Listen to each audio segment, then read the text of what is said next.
Hello there, it's the Paper Roundup with a special late edition after a week that's produced more earth-shaking transfers than Adele's tour bus. Becks to Paris, Balotelli to Milan, Odemwingie to Coventry, and of course, Didier Drogba to Galatasaray. Quite the surprise this, at the start of the week, Didier joining Wesley Sneijder in an increasingly all-star outfit on the banks of the Bosphorus, the Galatasaracticos, if you will, or Turkey Twizzlers, perhaps. Anyway, it's the transfer of the century, says Hurriyet.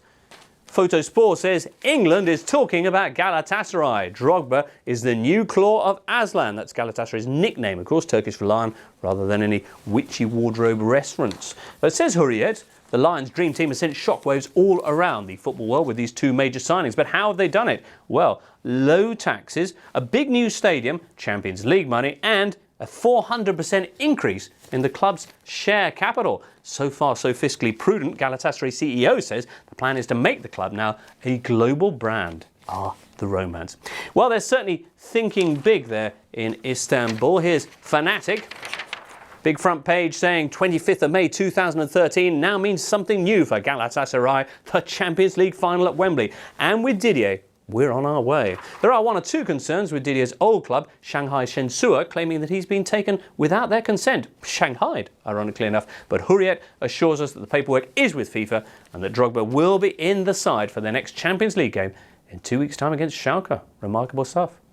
Meanwhile, no sooner than you can say there seems to be a bit of money in Turkish football these days than hello, Sven. Yep, 2 weeks after he was due to join Munich 1860, 1 week after he ditched that for a job at Al Nassr in the Emirates, the man they call the Odemwingie of management is now set to join Bursaspor, a club they call the Crocodiles. Richardson, says Photomac, has responded positively to the club's proposals. Remember, it won't be about the money, it'll be about linking up with Anton Ferdinand. Well, on next anyway to France, and in reaction to Thursday's huge transfer news, David Beckham's move to Paris Saint-Germain. L'Equipe, who'd started the week saying, why are all our players leaving? Now, had a big front page saying, Paris have stolen the show. This puts us back in the spotlight. They say the world will be watching Ligue 1 again, just like we've all been following MLS all these years.